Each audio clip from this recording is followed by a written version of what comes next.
Oi pessoal, tudo bem? Meu nome é Mariana e no vídeo de hoje eu quero conversar sobre manter a chama acesa do amor. É natural que ao longo dos anos no relacionamento a gente vá perdendo um pouco daquele romantismo do começo e eu quero também te dar dicas para como manter essa chama sempre acesa e o casal sempre unido. Se você quer saber, já curte, já se inscreve no canal e bora pro vídeo!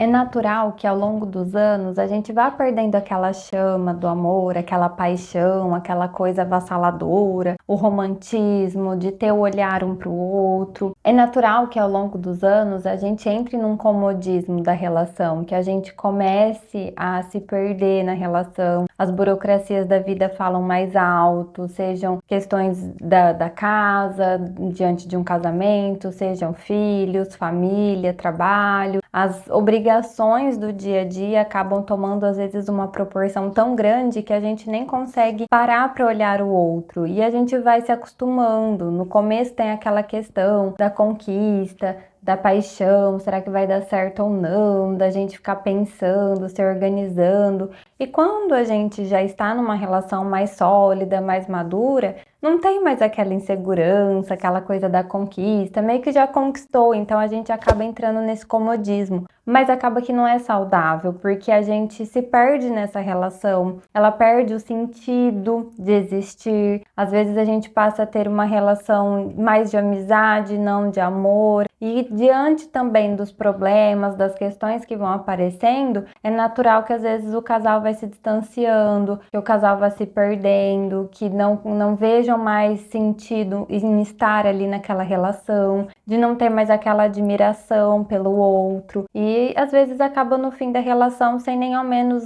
entender por que ela terminou. Então, diante da minha experiência, eu vou contar um pouquinho dela, sobre a minha história e te dar algumas dicas também para sempre manter essa chama, esse olhar aceso diante da nossa relação. E é o que eu sempre falo, a gente precisa manter o equilíbrio na nossa vida. Na verdade, esses dias eu ouvi de uma pessoa falando que não era nem manter o equilíbrio, sim manter a harmonia.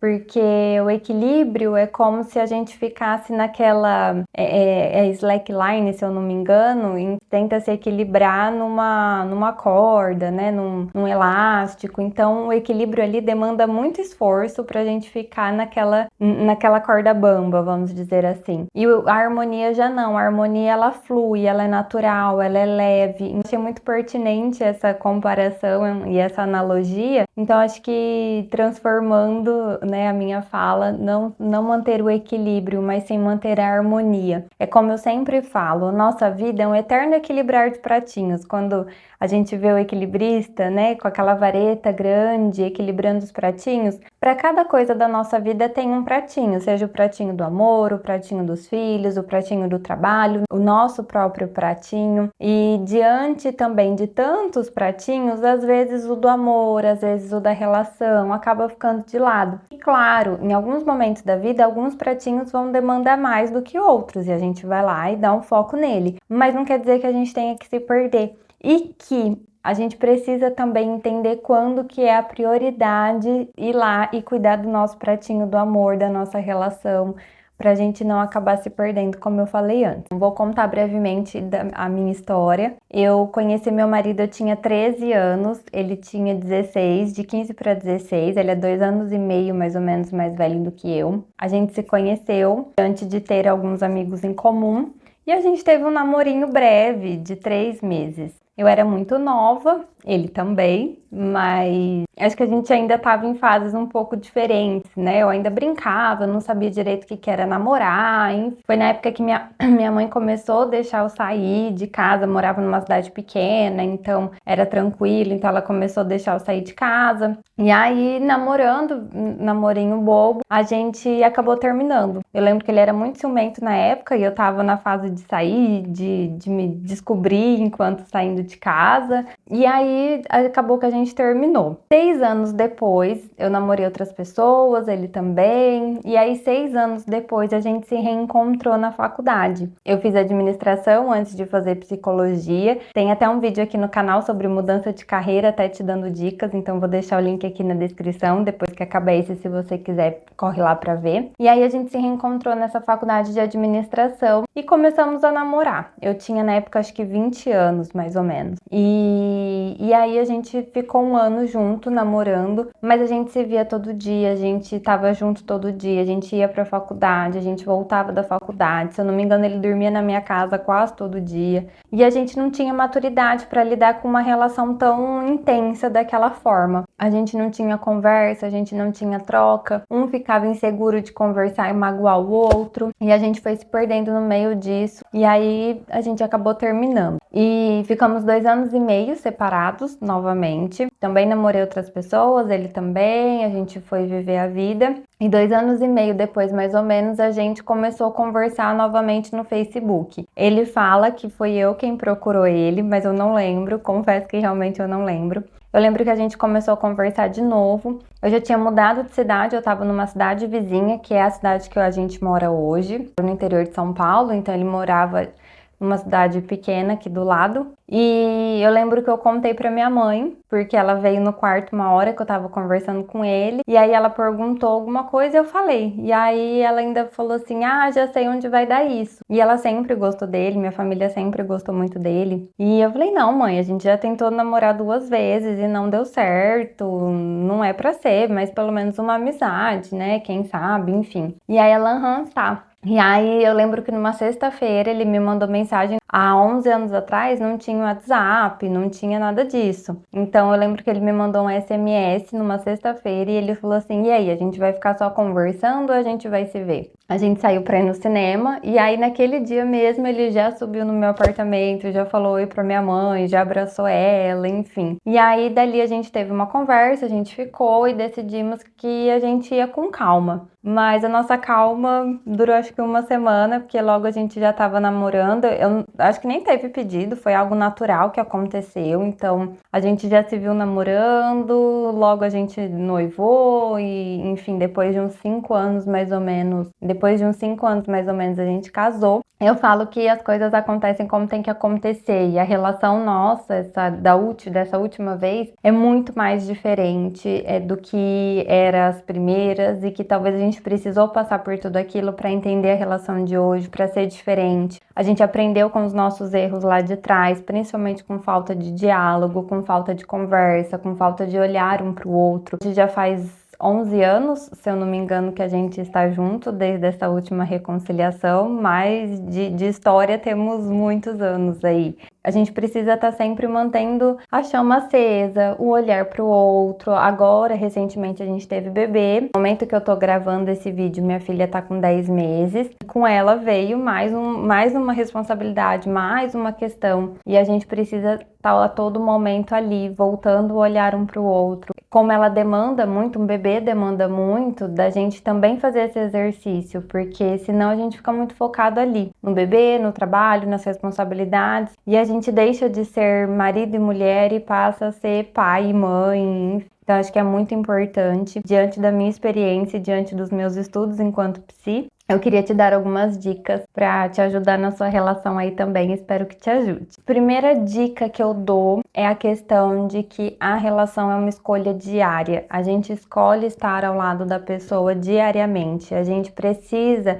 querer estar com o outro diariamente, fazer dar certo, fazer funcionar. Então não é só lá no ato do sim, seja para namorar, seja para casar, que a relação se faz. Ela é todo dia, é um exercício diário. Assim como quando a gente vai na academia, por exemplo, e que a gente começa a ganhar músculo, começa a ver a transformação no nosso corpo. E se a gente para um mês de ir na academia, meio que a gente perde isso, a gente retrocede de alguma forma, assim é na relação. A gente precisa construir dia a dia, escolher dia a dia, estar ali pelo outro e estar ali pela relação. Outra coisa também é a questão da conversa, da troca, do olhar para o outro. Isso a gente entendeu ao longo dos anos e que a gente hoje conversa e a gente vê que isso faltou muito lá atrás. porque não teve conversa, não teve olhar, não teve estar ali pelo outro, olhar o outro enquanto o outro. A gente tem a tendência de fantasiar o outro, principalmente no começo de uma relação. A gente vê aí socialmente que é muito difícil alguém no começo de relação ver os defeitos, as questões dos outros. Eu não gosto dessa palavra defeito, porque eu acho que ninguém tem defeito, eu acho que cada um tem as suas questões, mas enfim, didaticamente falando, né, é difícil a gente ver essa coisa de não, mas ele é assim, mas ele é assim. A gente só vê o belo, a gente só vê o legal, a gente só vê o bonito, porque a gente idealiza aquela pessoa, a gente fantasia aquela pessoa diante do que a gente espera, diante do que a gente busca. Então é natural a gente ter essa fantasia. E quando acontece alguma coisa ou quando tem uma conversa, a tendência é de que a gente não olhe o outro enquanto o outro. Então é meio que um exercício. Peraí, deixa eu voltar o olhar para a pessoa, deixa eu entender a pessoa enquanto pessoa. Eu não preciso concordar. Para o meu ponto de vista, aquilo não faz sentido, mas para o outro faz. Então eu preciso também ter esse olhar para o outro. Tem a questão também do contato físico, que é muito importante. Não estou dizendo só na questão sexual, não é nada disso. Que faz parte de uma relação, mas eu acho que não é o foco, não é o principal. Mas de ter aquela troca, de sair para trabalhar, dar um beijo, de chegar, dar um beijo, um abraço. De ter essa coisa do carinho, do cuidado. Para sempre retomar e lembrar que vocês são um casal, que vocês estão ali um pelo outro, que tem essa troca, que tem essa comunicação. Eu acho que o contato físico é muito importante. Outra coisa também, ter interesses em comum. É legal fazerem planos juntos, pensarem em algo juntos, de terem algo de vocês para vocês fazerem juntos, de vocês buscarem algo que faça sentido para os dois, porque senão também cada um vai indo para um lado e quando vê o caminho já tá tão largo entre os dois que já não tem mais volta, que já não tem mais como reorganizar o GPS. Eu acho que ter esses interesses em comum é muito legal. Outra coisa, terem momentos a sós. Eu vou dizer aqui, principalmente quem tem filhos, que eu acho que é a maior reviravolta dentro de um casal, dentro de uma relação. Às vezes é muito difícil, às vezes não conta com rede de apoio, às vezes ou o bebê é muito pequeno, não tem como sair ainda. Mas eu não falo só de sair, só de, sei lá, ir jantar, de ter um vale night. Mas o bebê dormiu, colocou o bebê pra dormir, vai ter um tempo de vocês dois juntos, vai ter um tempo com os dois de troca, de assistir uma série juntos, seja, de ter uma refeição os dois juntos. Aqui em casa, por exemplo, a gente sempre foi adepto de colocar minha filha para dormir o mais cedo possível, claro, respeitando as necessidades dela. Sempre faz o ritualzinho dela o quanto antes pra gente ter esse tempo à noite só nós. Seja para assistir uma série, seja para conversar melhor, seja para comer junto. A gente sempre prezou ter uma refeição juntos, pelo menos uma refeição. Hoje ela tá um pouquinho maior, então ela acompanha a gente no jantar. No almoço, nem tanto, que às vezes na correria cada um almoça num horário. Mas a janta e café da manhã a gente tenta tomar sempre todo mundo junto. E assim que ela dorme, a gente tem um tempo nosso, a gente tem um tempo pra gente se curtir enquanto casal, pra gente conversar de outras coisas que não as responsabilidades do dia, talvez, não sobre a nenê, enfim. Isso é muito importante, ter esse momento a sós. Então, às vezes a gente vai criando também muitas desculpas. Ah, mas não dá pra sair, ah, mas não tenho dinheiro, ah, mas isso, ah, mas aquilo. E são coisas simples, são coisas pequenas que se a gente fizer dia a dia, lá na frente os frutos vão ser muito bons. E até pensando no vínculo, o vínculo fica mais fortalecido. Eu acho que isso que é importante. Já entrando na outra dica, a questão da cumplicidade, da lealdade, de se verem enquanto time. Então, eu lembro que quando eu estava infeliz na minha carreira, que eu tive uma crise existencial, que eu entendi que eu queria fazer psicologia, ele foi a primeira pessoa a me apoiar. E aí ele, não, vamos abrir mão de alguns planos nossos, vamos adiar o casamento, mas você vai fazer a sua faculdade. Assim como ele, quando ele quer alguma coisa, eu vou lá, apoio. A gente sempre tá ali pelo outro, a gente tá sempre ali se apoiando, se buscando, é um time, então é até o que a gente conversa muito. Às vezes, o sucesso dela, ou o sucesso dele. Aqui em casa não existe isso, é nosso. Então é uma construção em conjunto, tem essa lealdade, tem essa cumplicidade. A gente se vê enquanto time, é nós por nós. Então, da gente vestir a camisa da nossa família e lutar por ela, e batalhar, e estar junto. como eu falei lá atrás, de ter o olhar pelo outro e para o outro, da gente entender esse outro, acolher esse outro. E entra na questão, eu te entendo, mas não quer dizer que não tenha me ferido, talvez, me machucado, ou que eu tenha que concordar. Não é isso. É de entender ambos os lados, encontrar o meio termo, encontrar o meio do caminho, encontrar cumplicidade, encontrar o que faz sentido. Eu acho que não é de aceitar tudo, mas de conversar. Eu acho que o principal é diálogo. Até entrando na questão do diálogo, essa coisa da comunicação, de aparar as arestas. Então, ai, pode parecer bobo. Ai, nem vou falar porque isso é bobeira, mas pegou, mexeu, então fale, porque senão o copinho vai enchendo, vai enchendo, vai enchendo de água, e às vezes uma gotinha simples transborda esse copo e aí talvez seja irreversível, talvez o copo caia, quebre. Então é importante ir aparando as arestas sempre que tiver alguma questão, sempre que tiver alguma colocação. Eu acho que é importante, comunicação é a chave de tudo. Uma última dica que eu vou dar para vocês, que pode parecer que não tem nada a ver, mas tem muito a ver, é a questão de se cuidar.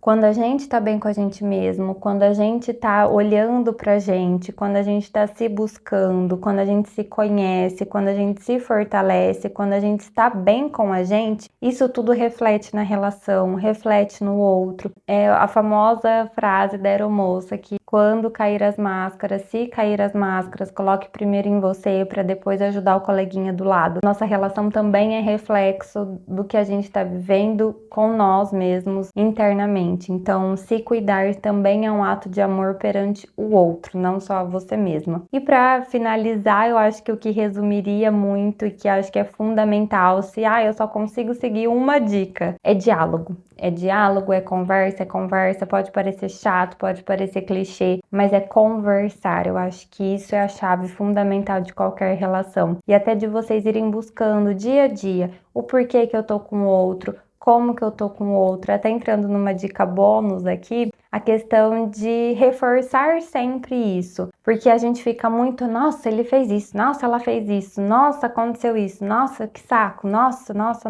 de coisas negativas, e a gente perde esse olhar para o que faz de bom. Então, acho que é legal também, em alguns momentos, a gente parar para refletir, mas peraí, por que que eu tô com essa pessoa? O que que de bom tem essa pessoa? O que que me liga a essa pessoa? Tá bom, ela fez essa coisa que para mim é ruim, mas olha as outras coisas de bom que ela faz, olha as outras coisas que são legais. Então, também fazer esse exercício da gente inverter e olhar a parte boa do outro, da relação com o outro, do sentido de estar com o outro e pelo outro. Reforçando também aqui, para a gente encerrar as dicas, é importante entender que precisa do esforço de ambos, não adianta só um fazer, e que as suas atitudes vão determinar a sua colheita. Então, fica aí a dica, fica aí a reflexão. Espero ter te ajudado de alguma forma, espero poder contribuir para uma boa relação aí de vocês. Me conta aqui nos comentários o que vocês acharam, se vocês gostaram, se tem mais alguma dica que vocês aplicam e que funcionam aí para vocês, que pode ajudar mais pessoas. E também, se aplicar algumas dicas aqui, me escreve depois qual foi o resultado. Eu vou adorar conversar com vocês. Eu fico por aqui hoje. Não esquece de se inscrever no canal, deixa o seu joinha, ativa o sininho também para não perder nenhum vídeo aqui do canal e compartilha com aquele amigo ou aquela amiga que também quer ter uma relação mais saudável. Eu fico por aqui hoje. Um beijo e até a próxima! E não sai daqui não, assiste esses outros vídeos aqui que eu acho que vai te ajudar bastante. Até mais!